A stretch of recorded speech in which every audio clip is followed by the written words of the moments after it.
আলাইকুম। আরেকটা বিষয় খুবই নাড়া দিল। বিষয়টা এরকম যে আসিফ নজরুল স্যারকে উদ্দেশ্য করেই বলছি। স্যার, আপনি দেখেন যে হাজার হাজার শিক্ষার্থীর লাশ, রক্ত আপনি সহ্য করতে পেরেছেন, দেশের ক্ষয়ক্ষতি সহ্য করতে পেরেছেন, ৩০,০০০ পঙ্গু ছাত্রছাত্রীর আহাজারি সহ্য করতে পেরেছেন, ২,০০০ শহীদ হয়েছে সেটা সহ্য করতে পেরেছেন, কিন্তু আপনার নিজের লোক শাওনের একটি রাত ডিবি কার্যালয়ে থাকাটা আপনি সহ্য করতে পারেননি। আসিফ নজরুল স্যার, তাই আপনি মেডিকেলের নাম দিয়ে ভিআইপি মেডিকেল কক্ষে রেখেছেন তাকে।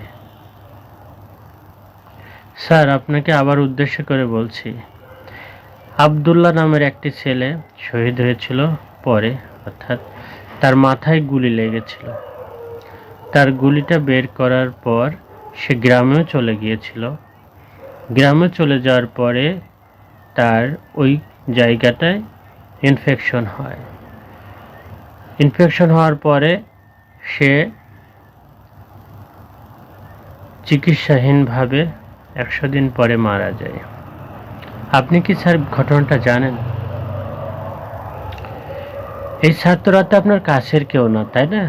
তাই আপনি তাদের খোঁজ খবর নিতে পারেন না, বা তাদের খোঁজ খবর নেওয়াটা আপনার দায়িত্বের মধ্যে পড়ে না।